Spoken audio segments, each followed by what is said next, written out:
baby, yeah! Hey, what's going on, guys? Welcome to another one of my I'm Just Saying podcasts by Anime Love. And today we're going to talk about a few subjects, things that happened over the past week and weekend, including UFC 295. And without further ado, man, let's get into it. So I hope you guys enjoyed the last podcast, episode 1. This will be episode 2. And we're just going to keep it going for you guys, bro.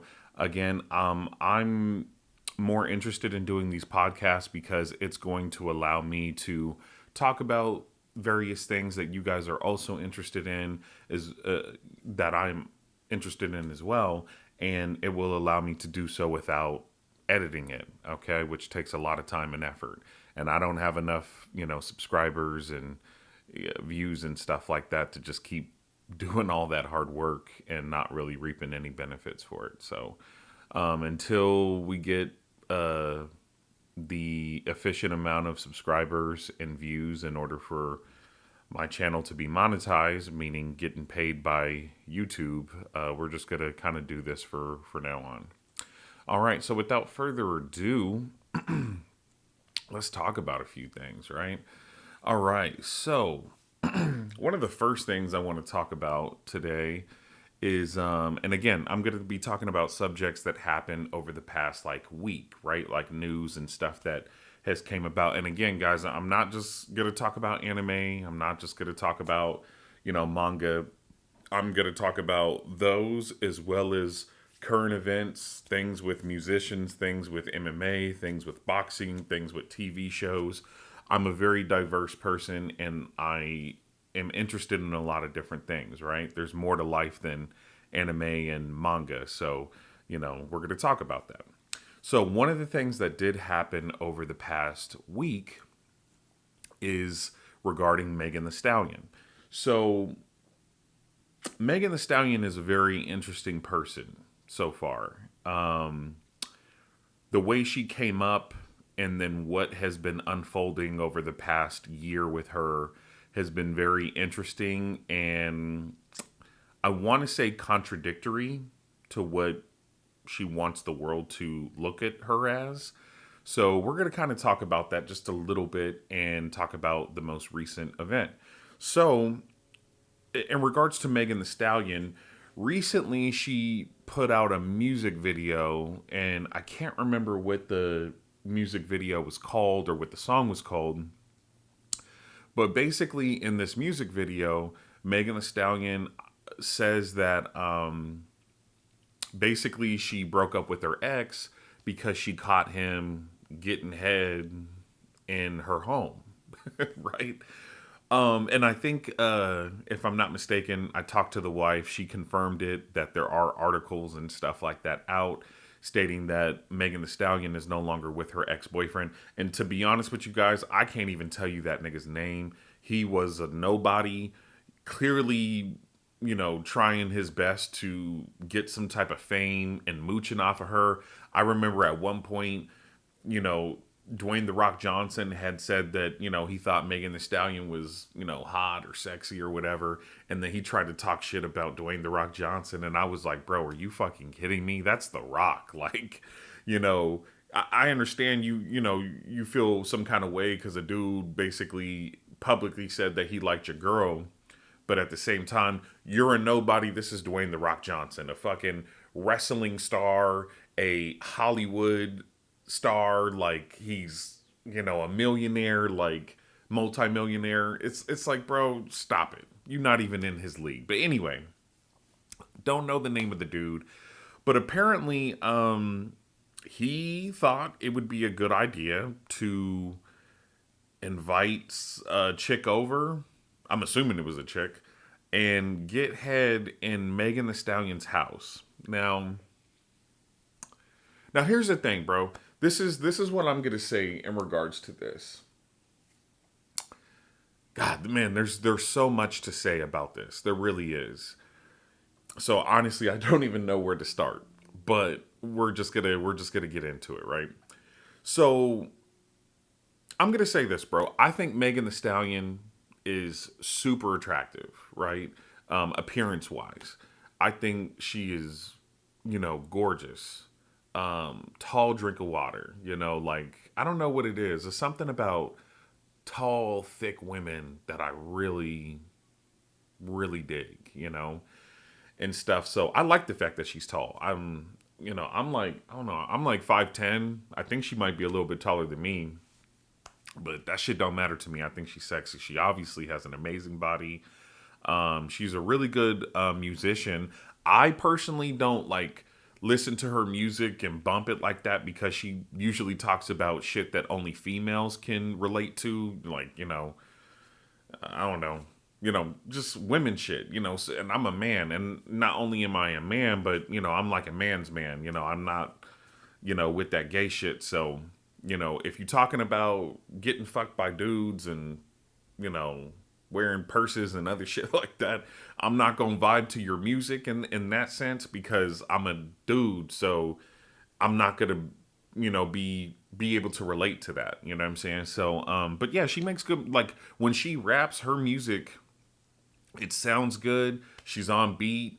Sometimes it even sounds hard. I'd be like, okay, but it's the lyrics. If you listen to the lyrics, it's like I can't relate to that. So, I really don't fuck with the music like that. But I think she's a really good musician too. So that's a plus and stuff. I did see at some point that she does like anime. So I thought that was, don't get me wrong. Just because you like anime don't mean like, oh yeah, I want to date you or, or anything like that. It's just like, it's if you could sit down and watch something with someone like that, you guys could vibe to the same kind of anime because there's a lot of anime out there that I don't like, then yeah, that's a plus. So super attractive, you know, good musician, likes anime, obviously super fucking rich, those are all pluses.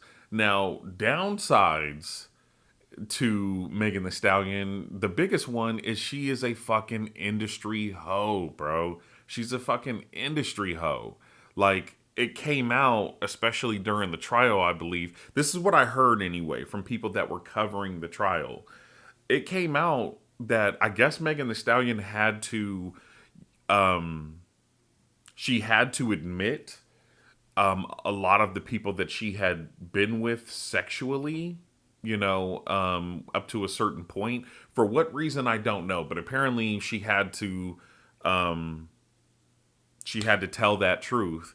And it was really embarrassing, bro. Like, basically, she's fucked almost any rapper you could think of, like, especially like the recent ones, the baby, Tory Lanez. I'm sure she fucked Drake. I'm sure she fucked French Montana. I'm sure she's fucked Young Thug. Like, and me and my wife, we talked about that. And I thought to myself, and I told this to my wife, I said, you know what I think it is? I think that, I mean, don't get me wrong, I'm sure she gives it up to dudes who aren't rappers as well.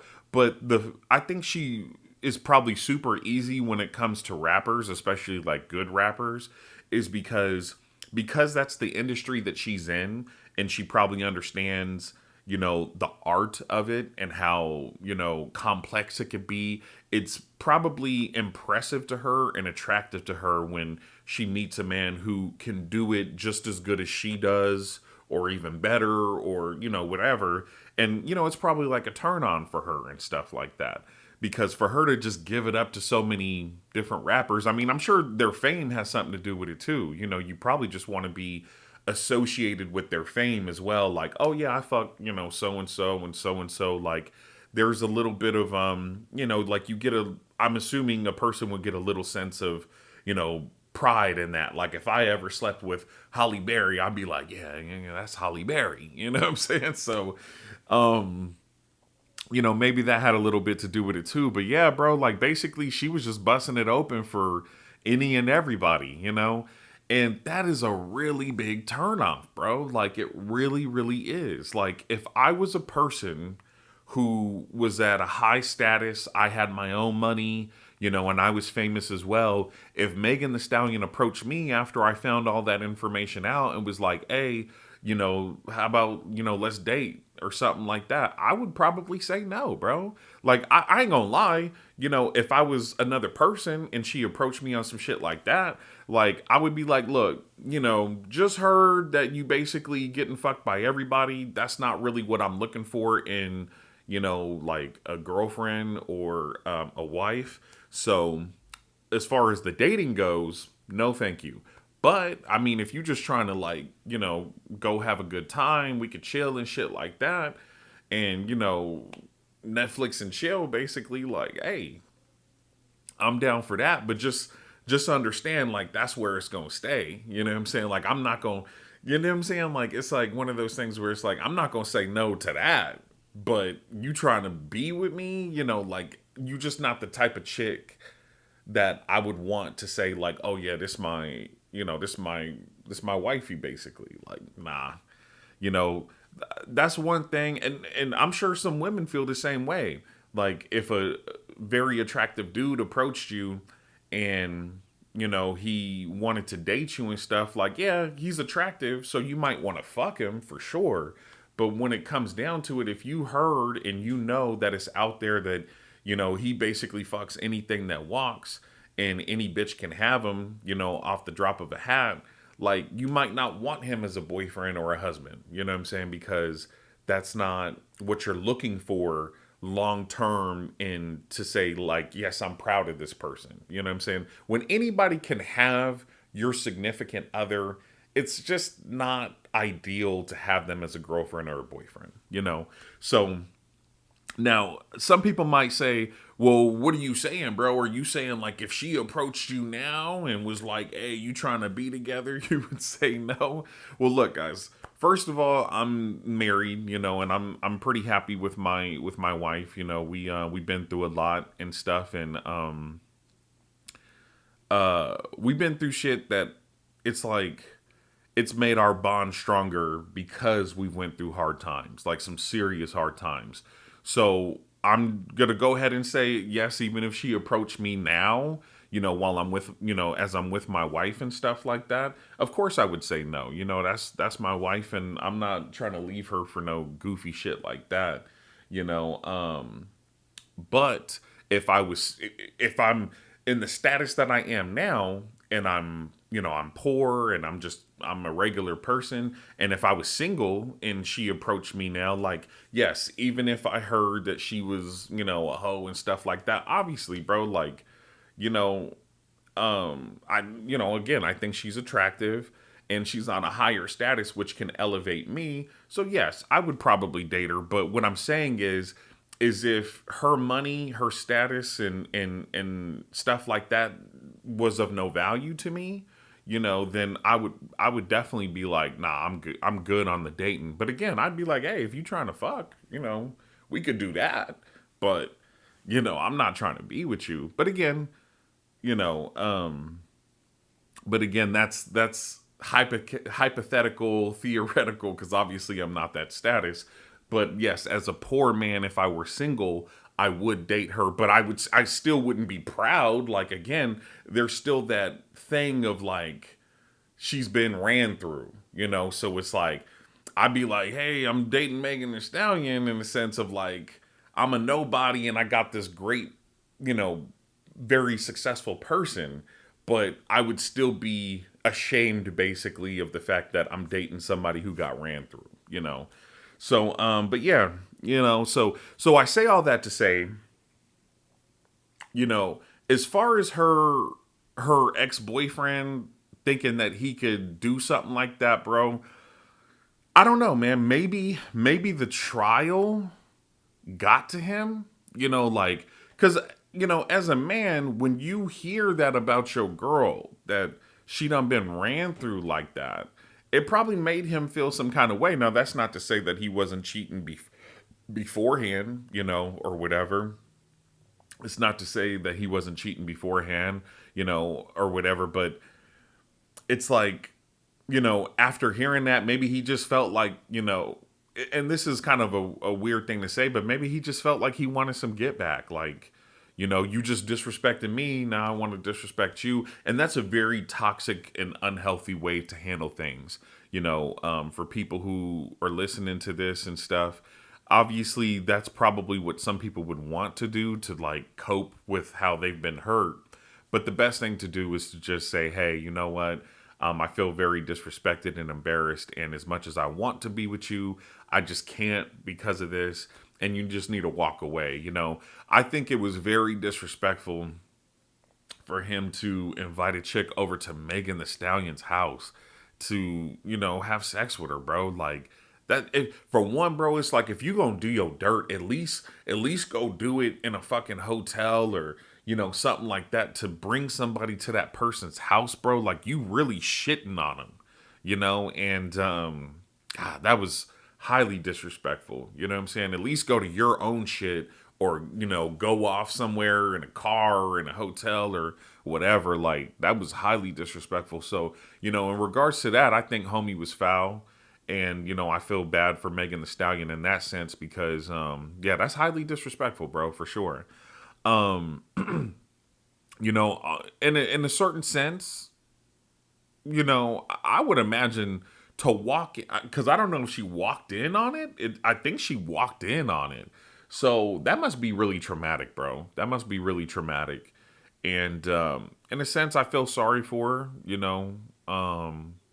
And in a way, I feel like if you were traumatized and you were hurt, you know, good on you for leaving them and stuff because uh, to try to work that out, I just, you know, again, the trust wouldn't be there. It would just be an unhealthy relationship. So I think she definitely made the right decision by just ending that relationship and stuff. And my wife told me that I get as you guys know, I get a lot of this information from my wife. I don't really follow, you know, too much gossip myself, but I usually hear it from my wife. Um, let's see here. Oh, but she said that she was dating some rich random dude. Like, obviously, he's rich and successful, but I guess he's not really famous because, you know, the wife didn't really know about him. I didn't really know about him and stuff. But apparently, Megan the Stallion is trying to basically date someone on her in her tax bracket, you know, and I think maybe even of another race other than being black. So, you know, maybe she's just trying to test the waters and see, like, is the grass greener on the other side? Which usually, if you date, I would say if you date a man who is also very rich and highly successful, even if he's not famous, he's still going to be highly desired by other women. And temptation's a motherfucker, bro. You know, especially when you got bread and you could get almost any woman or man that you want. You know, 'cause same could be said for Megan the Stallion too. In regards to him, be careful what you doing, bro, because that's Megan the Stallion. There's a lot of niggas out here, black, white, Hispanic, Asian, whatever, bro, that think Megan the Stallion is, you know, fucking, you know, God's gift to earth, bro. So, you know, temptation is a motherfucker. I hope, you know, they find happiness and things work out if they really want to be together and stuff. But I don't know. That's a slippery slope.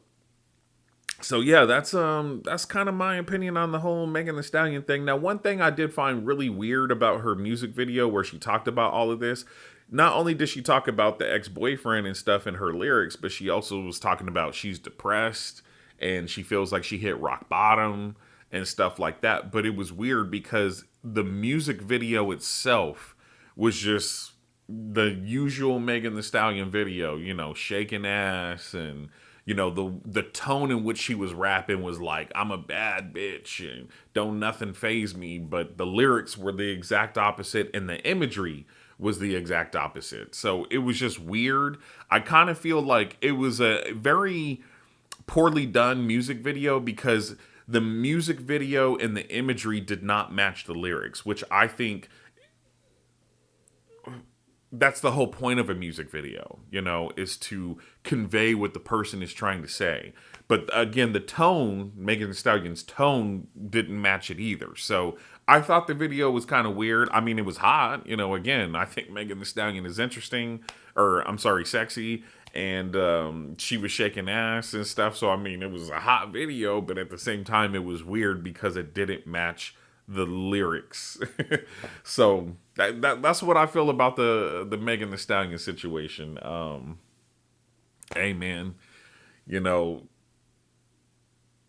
I don't know. I guess, money and fame don't bring you happiness, apparently, because she's definitely super fucking rich. She's definitely super fucking famous. But, she was saying that she was pretty depressed. She feels like she hit rock bottom.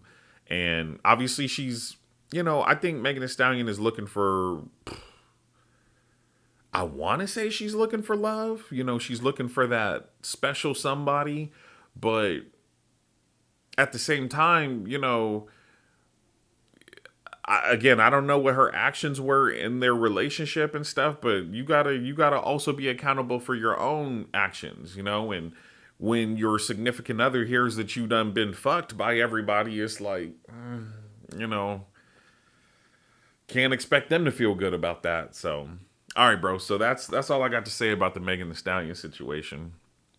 So, we're going to talk about something else here. So, real quick, we're going to talk about Yellowstone. So, Yellowstone, for a lot of you who do not know, it's like a cowboy TV series and stuff. And I actually really dig it, bro. Like, because not only does it have to do with like the cowboy lifestyle and stuff like that, I mean, it has to do with money, power, and it's also, like sometimes they be on some mafia shit too. So when I watched it and I saw all of that happening collectively, I was like, bro, this shit is good. So I really like Yellowstone. Now the problem with that is the main character, Kevin Costner, the person who really built the TV series up, with his acting, he, to my knowledge, he no longer wants to do the TV show. For what reason, I do not know. I did hear that Kevin Costner was going through a divorce. So I think, when shit is happening at home, bro, and your psyche is all fucked up, it's really hard for you to focus and do things outside of that. So it could just be, bro, that honestly he's just not there mentally, and he's like, bro, I just got other shit on my mind. I'm really not trying to do the show. You know what I'm saying? It could be that. And if that's the case, again, I feel sorry for him, bro. I know how that shit can be. So I hope he, gets to feeling better soon. Now, the other thing I heard is that he's been having some issues with the writer of the show. And to my knowledge, the writer of the show is Taylor Sheridan, I want to say his name is. Very good writer. I mean, this guy has written a lot of good stuff from other TV shows to movies and stuff. And he is a really talented writer. I mean, his imagination is very impressive, and he can come up with some really good stories. And Yellowstone is no exception. It is a phenomenal show. So apparently they were having some issues with each other. I guess it's difficult for them to work with each other. They're not seeing eye to eye, and it's creating like a toxic work environment for both of them apparently. Obviously, more so Kevin Costner, because he's the one who is basically trying to call it quits. And they filmed season 5. It's all the way up to 5 seasons. And they put out the first half of season 5, but they haven't put out the second half. But obviously they filmed the season with the impression that Kevin Costner was going to continue the show. So if Kevin Costner just ups and quits, immediately, then, they have to figure out a way to end the show, I'm assuming, where they take him out of it and, try to wrap it up. And what they're also doing, they had already started spin-offs. They had started, I think it was 1883 and then 1923, and apparently those shows are very successful. I'm not going to lie, I haven't watched those yet. To be honest with you, when I saw the previews for them, I was like, they look interesting, and it would be kind of nice to know, like, the origins of the Dutton Ranch and stuff like that. However, it just didn't look as good. The characters didn't look as interesting with things that were going on. So honestly, I'm not in a rush to see them, but I heard they're good. But apparently they're planning on doing other spin-offs. They're looking to bring Matthew McConaughey in, and who knows, maybe some other stars and stuff. I mean, when a show gets big like Yellowstone has, that's when it's like when a show first starts off, no celebrities really want to touch it because they don't want to be associated with something that could potentially be bad.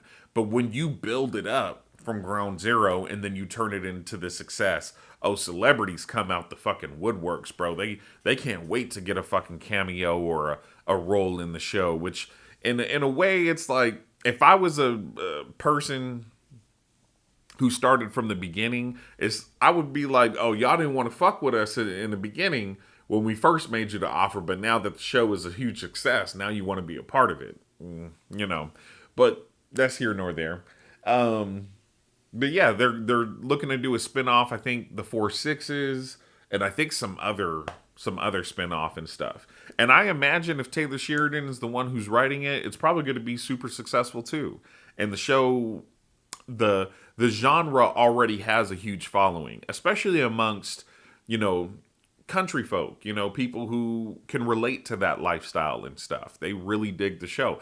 I don't even relate to that lifestyle and I dig the show, so I can only imagine how they feel, so but yeah, I mean, I would love Kevin Costner to stay on with Yellowstone because his performances are exceptional in that show. Honestly, he's one of my favorite characters in the show for sure. Him, the guy who plays his son Casey, I think his name is Casey. Yeah. Rip, a lot of those guys, John Walker, a lot of those guys are just some of my favorite characters and stuff. So it would be sad to see him no longer be a part of it. It would be sad not to see the show get properly wrapped up, for it to be so open-ended and stuff. But hey, man, I understand, if you got stuff going on in your life and you need to walk away from it, I get that as well. So, I mean, I think this is his best, I think this is his best role of his entire career. I've seen other things with Kevin Costner in it. The Hatfields of the McCoys, which I thought was pretty good. I've seen him in 3 Days to Kill. That was cool. It seemed a little out of place as far as he goes, because it just didn't really seem like that was. I don't know. He seemed out of place. And then I did see his thing on Netflix, Highwaymen. That was okay. Honestly, I wasn't really impressed with that. But yeah, Yellowstone is by far his best, his highlight of his career. So for him to not finish it, I think would be him kind of tarnishing his own legacy. But at the same time, bro, when life happens, you got to just kind of go with the flow, So that's how I feel about that on Yellowstone. All right. So our next topic we're going to talk about here is boxing. I'm kind of excited to talk about this one.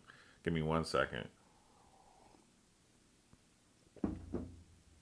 Take a sip of some coffee. All right. So boxing. A lot of shit has been going on in boxing. So in the last episode of the podcast, we talked about Tyson Fury and Francis Ngannou, but that was kind of like I don't want to say it was a circus because obviously Francis Ngannou is a real athlete, bro. And again, in many people's eyes, including mine, based off of the highlights that I saw, I felt like Francis Ngannou won that. So that was a legitimate, fight. And they went 10 rounds, so I respect it.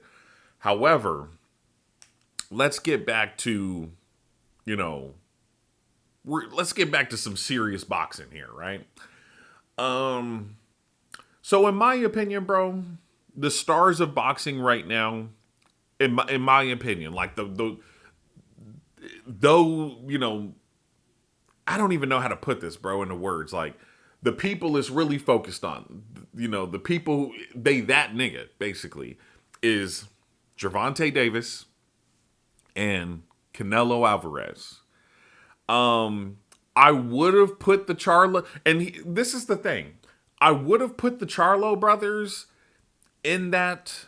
However, Canelo just beat, I can't even say which brother it was because I get them mixed up a lot. I know they got different tattoos, but I really don't pay attention to that shit like that. And don't get me wrong, they're both super talented. Obviously, top of their weight classes and stuff. But obviously, Canelo Alvarez just shut one of them down. Now the other one is still undefeated, So, however, I think he's got some mental health issues going on, and when I say mental health issues, bro, like that sounds really bad, and I don't think it's that bad. I just think homie just has, he's just got some shit going on that he needs to just take a break, and he just needs to come up with a solution and just be at peace with himself. So I'm glad he's taking time off, bro. You got to take some time off for your psyche for sure. So in regards to the Charlo brother that's undefeated, maybe he's still up there in regards to like being that nigga up there with Gervonta Davis and Canelo Alvarez. And in regards to the Charlo brother that lost to Canelo Alvarez, hey bro, much respect, bro. Like it takes a lot to go up against someone like Canelo Alvarez. You know what I'm saying? Because you're risking a lot, because I do believe this was the brother that lost to Tony Harrison, and but he came back and beat the shit out of Tony Harrison, got his title back and shit like that. And obviously when you lose it kind of hurts your stock a little bit and stuff, but and what a lot of boxers do, this is what I notice about boxing, and this is what I don't like about boxing, is a lot of boxers will duck the best, So one thing I really respect about the Charlo brother that just fought Canelo Alvarez is he wasn't ducking. He was like, hey, bro, I'm sure the payday was amazing. You know what I'm saying? I'm sure he was after that bag too. But, he said it many times. Hey, bro, I'm going for greatness. And in order to be the best, I got to beat the best. So even though this is Canelo Alvarez, I'm going to try to go after it. So I really respect that. Even though he lost, it's like, yes, it affected his stock. It's like it brought it down. But in a way, I think it brought it up too. Because it makes me respect him more. So the Charlo brothers, they up there. Like, if anything, the Charlo brothers, they honorable mentions. But for real, Gervonta Davis, who was undefeated, constantly knocking dudes out, whether it's, laying them out or fucking hitting them in the liver or whatever. Gervonta Davis is just, man. When he fights, bro, I get super hyped. I get so excited for the most part. So depending on who his opponent is. But see, that's the thing. I feel like at this point, Gervonta Davis is like, bro, I'm just going to fight the best. But here's the thing. A lot of people are ducking him, but we'll get into that. And then again, Canelo Alvarez. Now, Canelo Alvarez has lost twice. He lost to Mayweather by decision, and then he lost to I can't even remember what the dude's name was. I can't remember, but I know he lost by decision to another dude. But see, that's the thing. He only loses by decision, bro. He ain't losing by getting knocked out or anything like that. Like, honestly, it's funny. Canelo Alvarez reminds me of like Sammy the Bull, the mafia dude, because Sammy the Bull got his name. Apparently, he told the story. He got his name from, when he used to get into fights and stuff like that. Like, people used to say, man, he's like a raging bull. And that's what I think about Canelo Alvarez. Like, he might get outboxed by like super elite boxers or whatever, but they ain't even coming close to knocking his ass out, bro. That dude is a fucking animal. He's a bull. I think even the Charlo brother was like, yo, that nigga a beast, bro. Like, you just can't get him out of there, and he combines that toughness with super good technique. So Gervonta Davis and Canelo Alvarez, bro, those are the dudes to beat. Okay, let's not get it confused. Those are the dudes to beat. I don't give a, again, I know there's the Charlo brother that's still undefeated, but he's on hiatus. I think I saw something saying that he might have an upcoming fight and stuff, but again, I don't know the dude he's fighting. He ain't. That's the thing too, though, bro. I feel like your fame is also only as good as who you're fighting. If you undefeated and stuff like that, but you keep fighting nobodies, bro, I can only respect it so much because it's like, my nigga, who are you fighting? I literally don't know who that is, and that's because he's not the best, but like the brother, he went and fought Canelo. It's like, okay, bro, I respect it. You know what I'm saying? So, So yeah, those are the dudes to beat. Now, some people might be saying at their TV right now as they're listening to this, like, "What do you mean it's just Gervonta Davis and Canelo Alvarez? What about Terrence Crawford? What about the Charlo brothers? What about Errol Spence? What about Andy Ruiz? What about Deontay Wilder, Tyson Fury? Blah blah blah." Like, honestly, bro, the only person that Terrence Crawford has fought who was really, like his name was up there and stuff like that is again Errol Spence. And I don't know what the fuck Errol Spence was on, but that nigga was like that. He got fucking just. It didn't look good, bro. It didn't look good. Honestly, I was kind of getting them vibes like Errol Spence was scared. Don't know what that's about. And that could just be that Terrence Crawford is that nigga. But honestly, bro, other than Errol Spence, you really ain't fought nobody who's like really like crazy. Now, if Terrence Crawford went and fought Canelo Alvarez, beat the shit out of him, then I'd be saying, hey, Terrence Crawford is that nigga. But you ain't. You haven't, bro. You fought Errol Spence and that's it. Everybody else you fought, bro, like, oh, Errol Spence and Sean Porter. I will give you that. Sean Porter, he fucked Sean Porter up too, and that was impressive. So Errol Spence and Sean Porter. But other than those two, bro, who have you really fought? So I just feel like, again, you're only as good as your opponents. You know what I'm saying? That you fight. So it's like you just fought just those two. So I really can't put you up there with Canelo and Gervonta Davis, bro. I really can't. I mean, Canelo has just fought, one of the Charlo brothers, fucking Triple G, Floyd Mayweather, the dude that he lost decision to, but he was a great, you know what I'm saying? Like, the list for Canelo Alvarez goes on and on, bro. I know he's fought a bunch of, I'm pretty sure he fought Cotto, and he's fought a lot of people up there. So, for sure, respect it. Yeah, so Terrence Crawford just ain't up there with them yet. I know he's undefeated. I know he just, he beat Errol Spence and he beat Sean Porter in the past, but he just still ain't on that Canelo Alvarez level yet. It's as far as like who he's fought, or Gervonta Davis, So, Gervonta Davis just beat fucking Ryan Garcia. And then prior to that, he fucking beat, what's his name? Rolly Romero. And then prior to that, he beat Isaac Cruz. And then he beat the other Cruz. And you know what I'm saying? Then he beat, what is his name? When he went up a weight class and he beat that class's champion. I forget what it was. His last name started with a B, I think. But you know what I'm saying? Like, bro, come on. He's fighting. That's the thing too. Gervonta Davis is now fighting dudes way taller than him, way bigger than him. You know what I'm saying? Like, stop it, bro. Gervonta Davis is that nigga, bro. So anyway, so here's the problem, bro. This is the problem with boxing. This is what I wanted to talk about. People keep dodging, bro, because there's other fighters out there who are still undefeated. So let's take Gervonta Davis for example, right?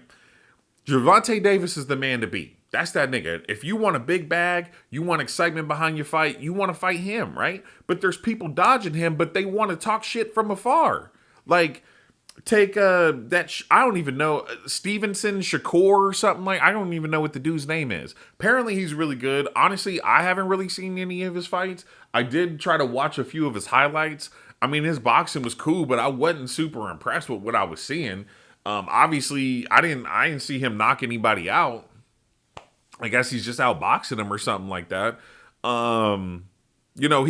He's saying a whole lot about how, he the best and shit. Okay, nigga, fight Gervonta Davis then. You know what I'm saying? Like that's one thing I respect about Ryan Garcia, bro. Ryan Garcia was hungry. He all the time called Gervonta, come on, Gervonta, let's do this, my nigga, let's go. You know what I'm saying? And I ain't gonna lie, for a minute, it kind of looked like Gervonta was dodging a little bit. But I actually more so think that was Ryan Garcia's management just like, hey, let's hold off a little bit, bro, because I don't know if you're ready for that. and stuff. But who knows what was really going on behind the scenes, because again, I was, but ultimately they got it together and they fought. And again, I respect it, bro. Let's get the fights that we want to see. Let's not pull that Floyd Mayweather, Manny Pacquiao bullshit where everybody wanted to see the fight way back when, and then 10 years later, y'all want to do it. Who gives a fuck at that point, bro? Like, y'all niggas is old and this, that, and this. Like, nobody cares. And of course, the question is always going to be, well, damn, if y'all would have fought when y'all was supposed to fight, I think it would have went different because this is when he was in his prime. Like, you know what I'm saying? Hey, bro, if you want to fight, fight. You know what I'm saying? If you going to talk that shit and, hey, I'm the best, all right, nigga, let's prove it then. You know what I'm saying? So, again, just like the Charlo brother who fought Canelo Alvarez, I got a lot of respect for Ryan Garcia for fighting Gervonta Davis, bro.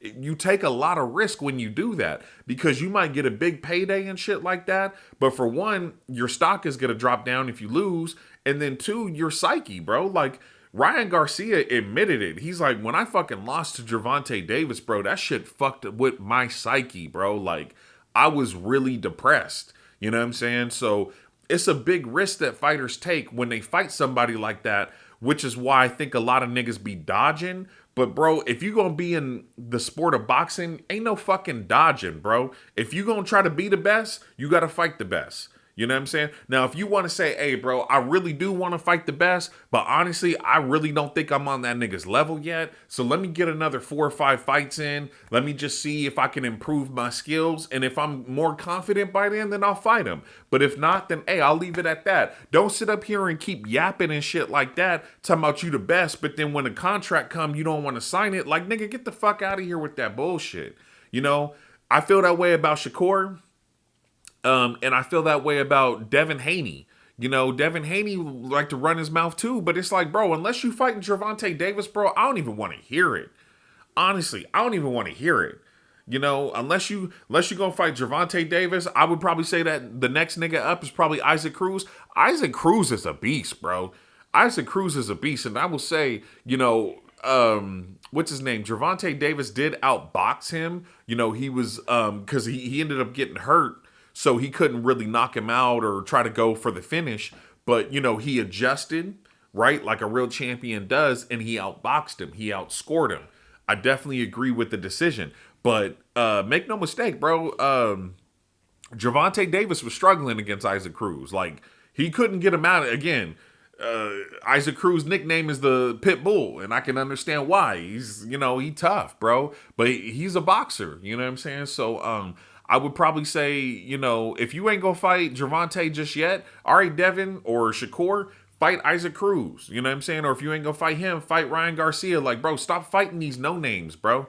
Stop fighting these people who don't nobody know who the fuck they are. You know what I'm saying? Because at that point, that undefeated record don't mean shit, my nigga. You ain't fighting nobody.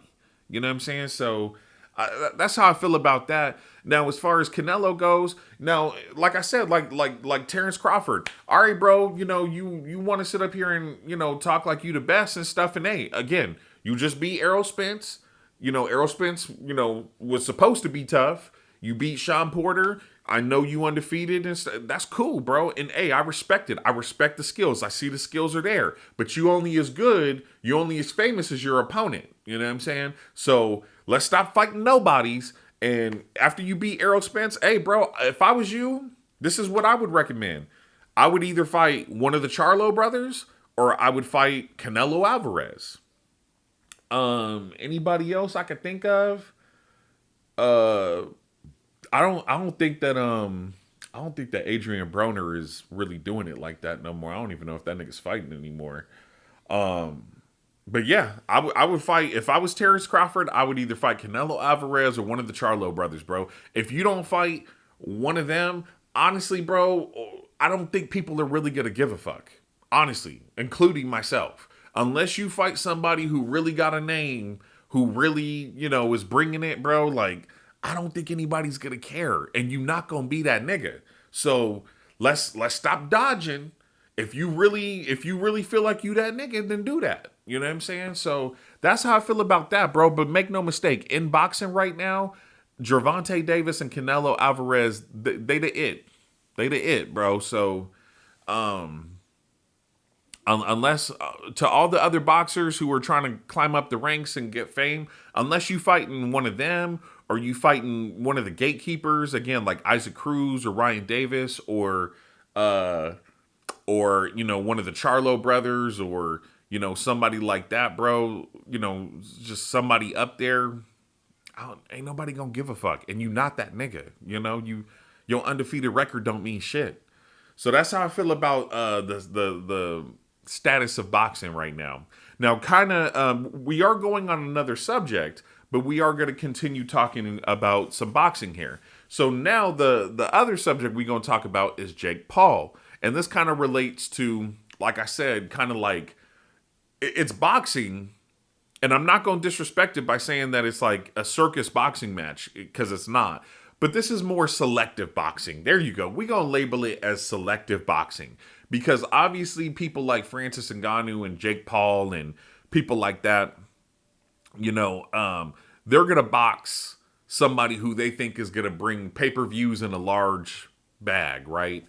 So obviously Jake Paul, what Jake Paul does is he puts fillers out there. Let me start some shit with I don't know, fucking Tommy Fury and see how the world reacts to that. If it gains a lot of views and a lot of attention, then I'll set up a boxing match with him. Or, let me talk some shit to Tyron Woodley and see if that stirs up enough views and stuff. He throws a lot of fillers out there, right? Now, Jake Paul has fought Tyron Woodley, Tommy Fury. He fought Nate Diaz, which I ain't gonna lie, that was kind of weird. And then he fought somebody else too. He fought Ben Askren again. That was like, what are we doing here? And I think he also fought Anderson Silva and stuff like that. So Jake Paul, now a lot of people are like, bro, you're not a real boxer. You're not fighting real boxers and shit like that. I will say this, bro. I agree to a certain extent that Jake Paul, other than Tommy Fury, Tyron Woodley, and maybe even to an extent Anderson Silva, he's not fighting real boxers. But Tommy Fury is a real boxer. Regardless of what people think, Tyron Woodley is a real boxer. And even though Anderson Silva is a lot older, Anderson Silva is a tough son of a bitch, bro.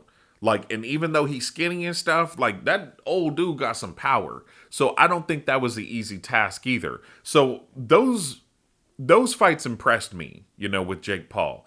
And a lot of people try to make it seem like Jake Paul can't fight, bro. If you're a real analyst and you really watch people, anybody can see that Jake Paul is a talented athlete, specifically a boxer. His technique is decent, but he's got some power, bro. He's got some power. Make no mistake, Tyron Woodley is a tough motherfucker, bro.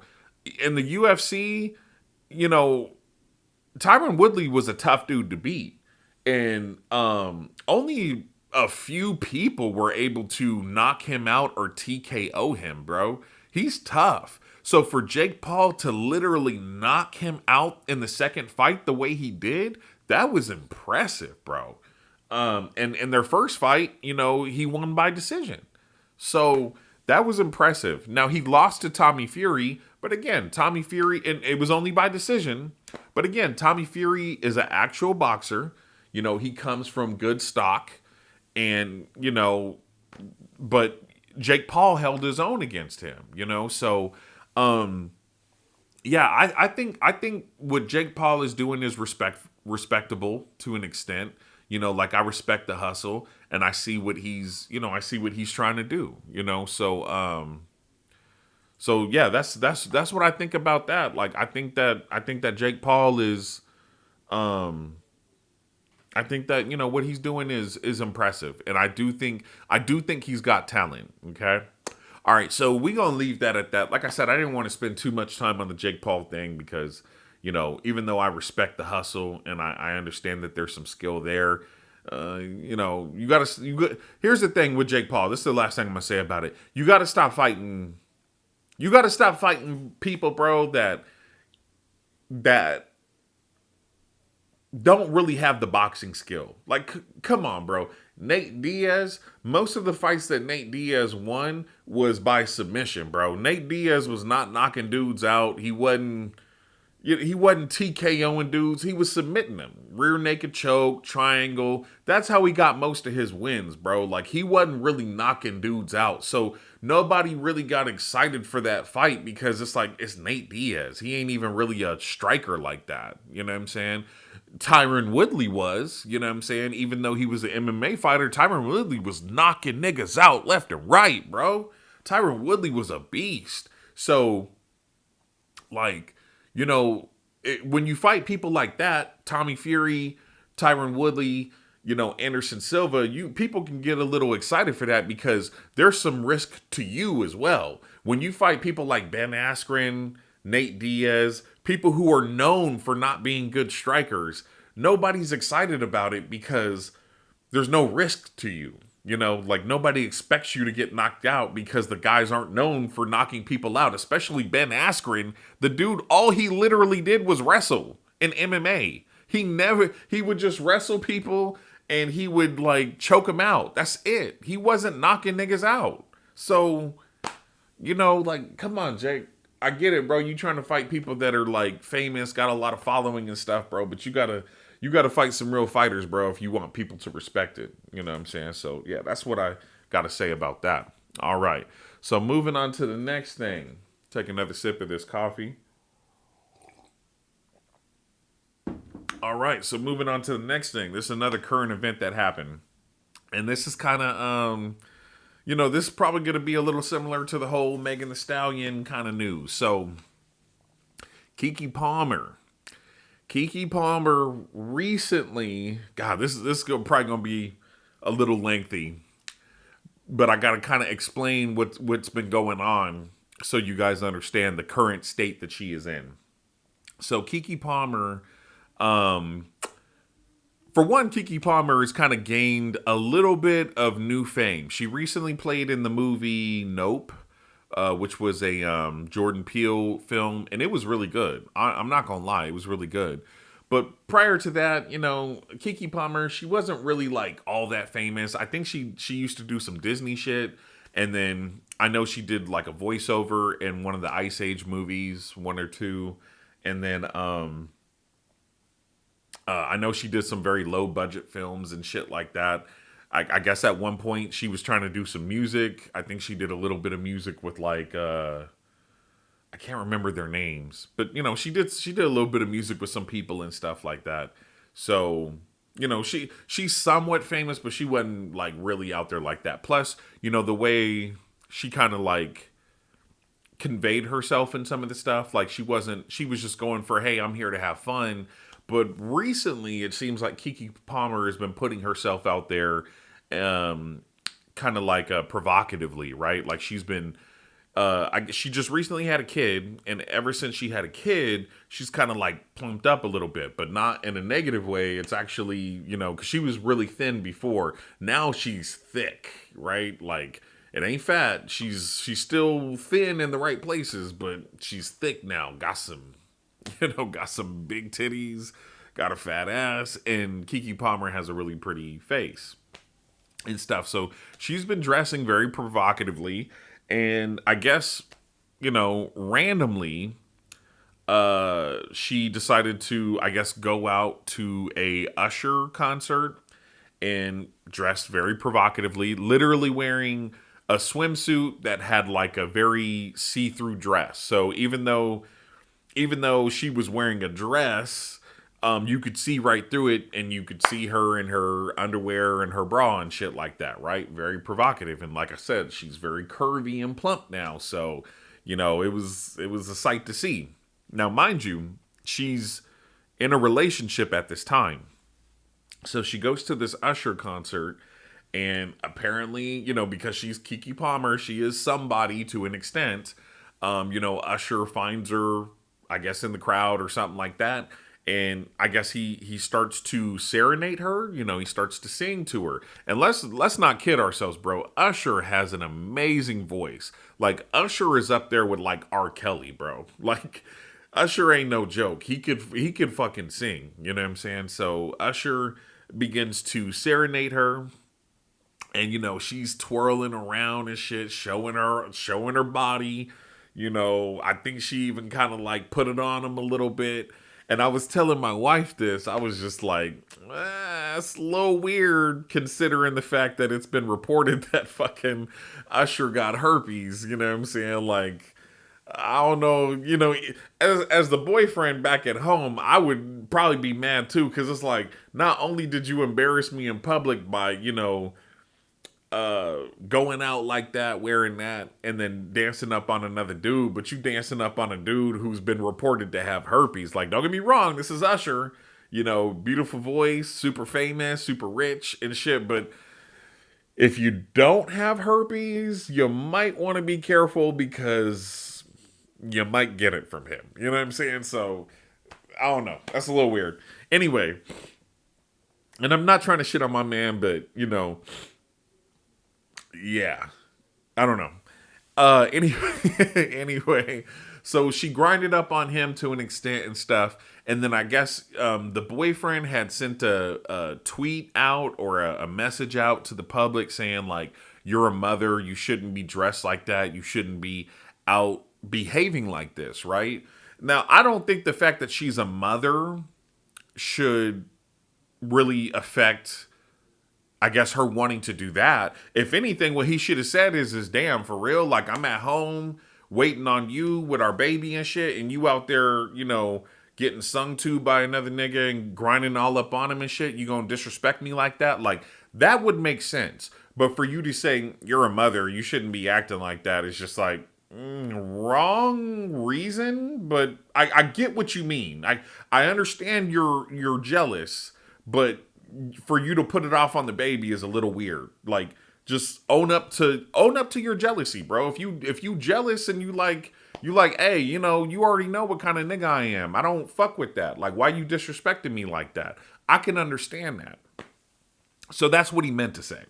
So apparently since then they've separated, which makes sense. He felt disrespected.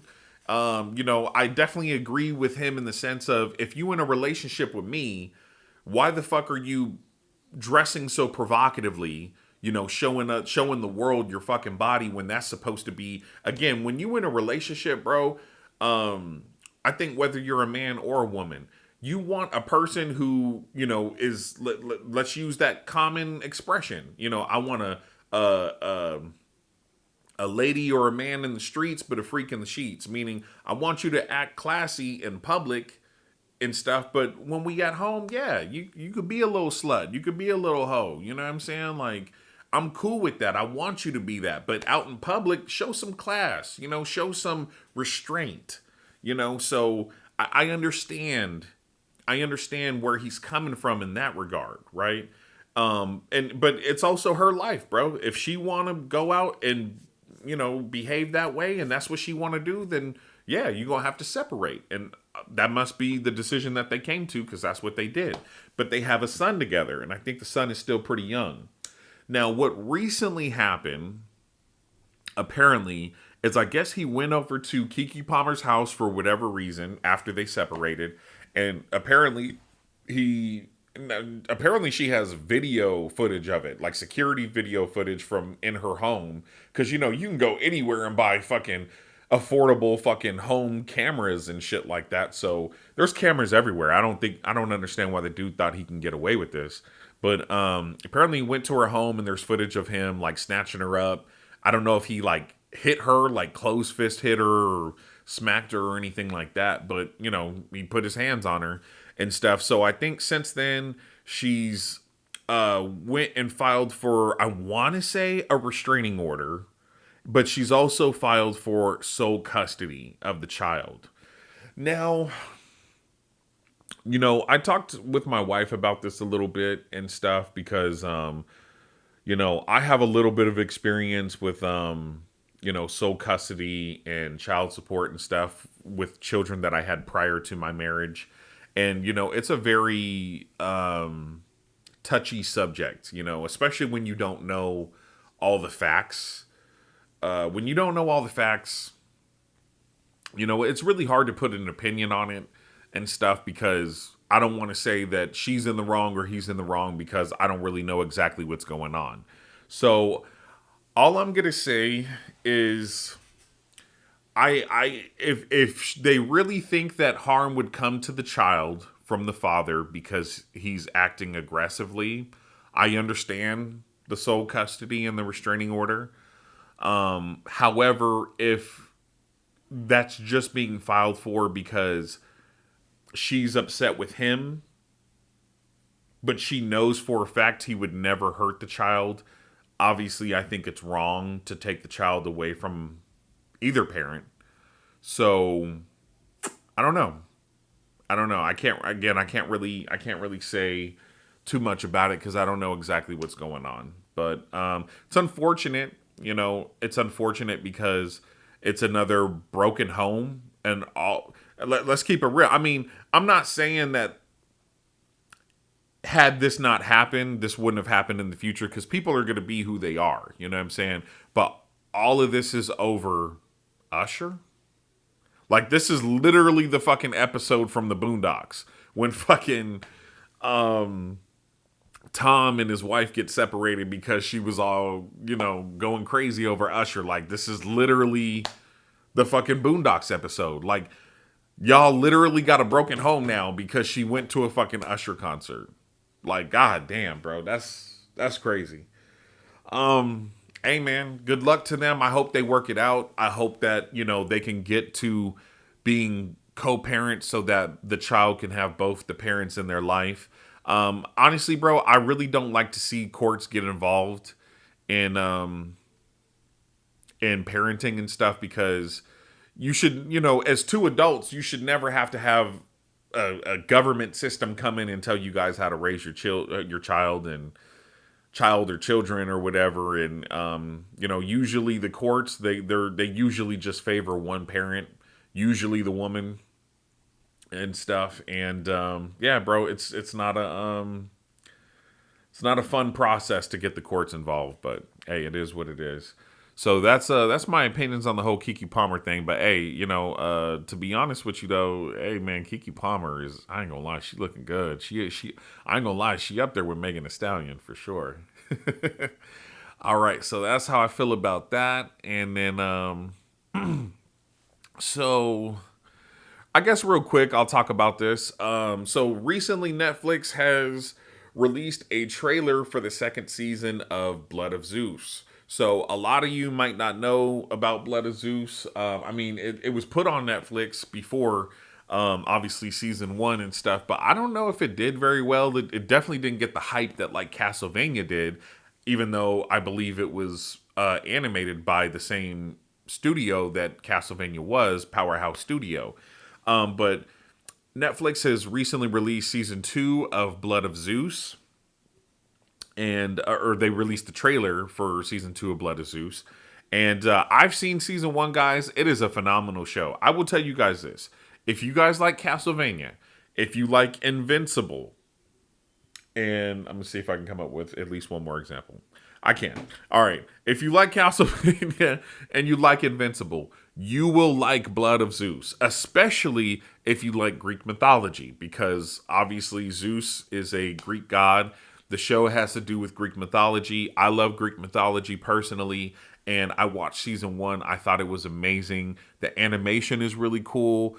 So if you don't know about Blood of Zeus, they have season 1 on Netflix. Watch season 1. I guarantee you're going to like it. There are some episodes that are a little slow, but, it picks up, so give it a chance. And I'm excited for season 2. I watched the trailer. It was very vague, but it did show some stuff where it looks like a promising new season. So again, if you like Castlevania and you like Invincible, check out Blood of Zeus because I think you'll dig it for sure. All right. So I can't remember when it said that it was going to start airing, but, check it out. All right. So the last thing we're going to talk about, this is the last thing, guys. It's the last thing I want to talk about. So, UFC 295 just wrapped up yesterday.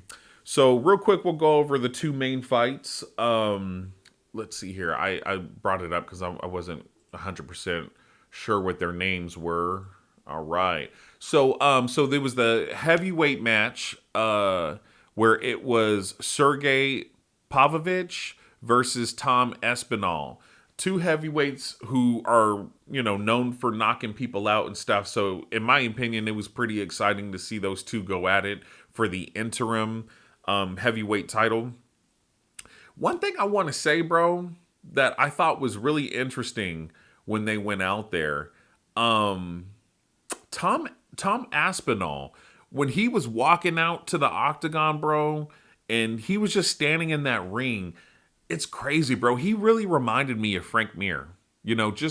Just the way he looked, all of his, his tattoos. Because honestly, his tattoos are very similar to Frank Mir's tattoos. Not in a sense of what they are, but the way he got them done on his body, the placement, the heaviness and stuff. Like he's got a big back tattoo, that is somewhat similar to Frank Mir's, back tattoo, like the shape of it and the brightness of it and stuff. And I believe it's Japanese inspired, which I believe Frank Mir's back tattoo is Japanese inspired. So who knows, bro? Maybe he kind of looks up to Frank Mir a bit, because that is the OG, So and again, he's got, the shoulder tattoos and stuff similar to Frank Mir, and he's got a similar build to Frank Mir. So when I saw Tom Aspinall, it was really bringing me flashbacks of Frank Mir, when he would go out there and do his thing. And man, I miss watching Frank Mir, bro. Like knowing that Frank Mir is retired now just makes me feel old because I just remember watching Frank Mir go out there and do his thing and stuff. And yeah, I miss Frank, but yeah. So Tom Aspinall got the KO. He went out there and knocked out Sergey, which was really impressive because Sergey has been knocking everybody else out. That dude is no joke. So that was really impressive, bro.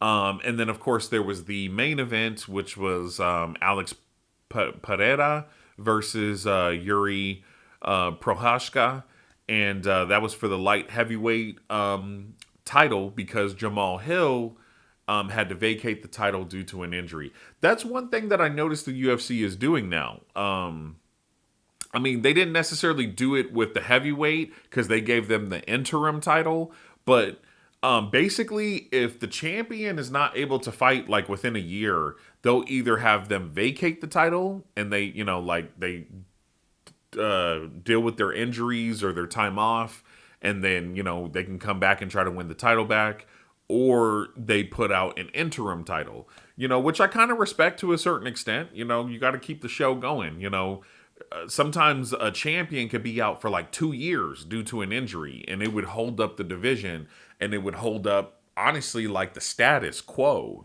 so I kind of like how they're doing that now. So so they fought, and Alex Pereira ended up getting the TKO. I kind of feel like it might have got called a little early. I really do. And the crazy part is Yuri was actually, in my opinion, winning the fight prior to that change up. I think he was getting the better of the exchanges. He still didn't look as good and as dominant as he looked against other fighters. Like, what was his name? I think was it Dominic Cruz? Dominic Cruz and, other fighters that he fought and stuff. Like when he fought Glover Teixeira and now Alex Pereira, it's like, bro, you look like you struggling. But it's weird because it's like everybody who you were fighting before, you were like dominating, bro. You was like walking them down and, big brother in they ass. Like now he's struggling. So I don't know. I think it's weird, bro. Maybe it's just the levels, bro. Maybe it's just the levels.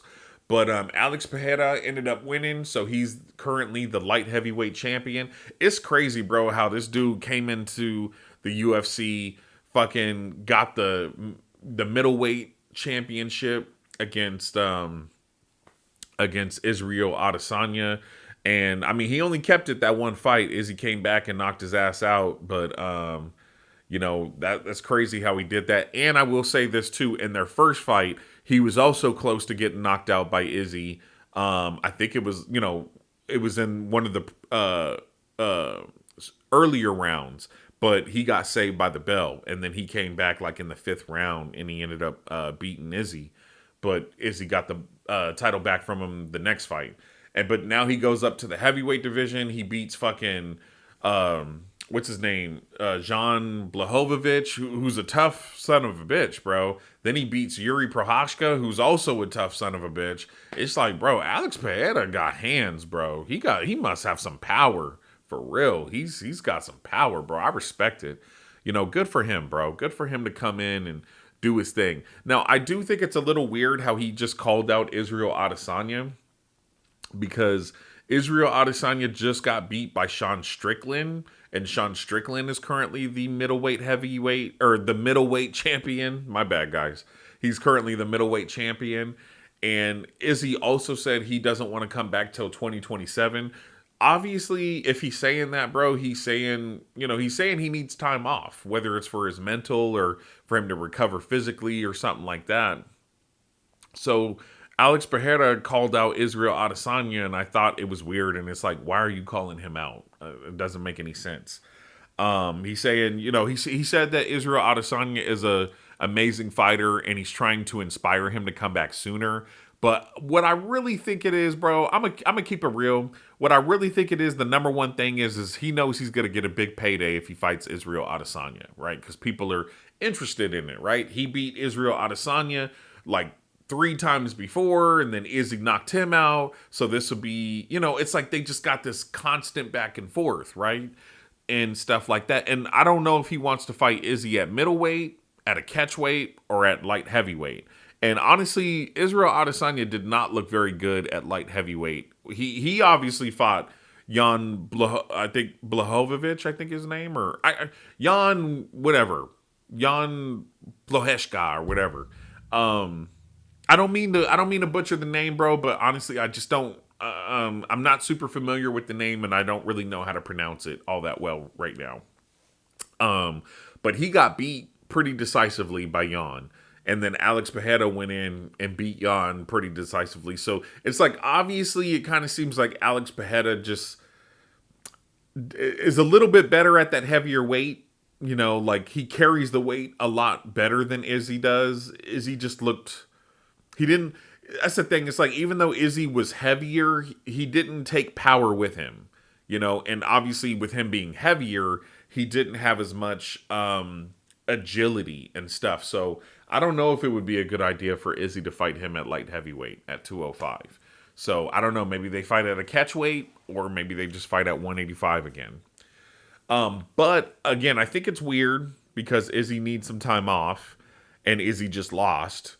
And it's like, well, why not give Sean Strickland his rematch? Because for you, those of you who don't know, Alex Pereira fought Sean Strickland and he knocked him out, But Sean Strickland obviously has proved that, he's tough and he can come back and make some shit happen. So, you're the light heavyweight champion. Sean Strickland is the middleweight champion. Like, why don't we do a champ thing? That's the thing. Alex Pereira could literally go down, fight Sean Strickland, and if he wins, it's like, bro, you a double champ.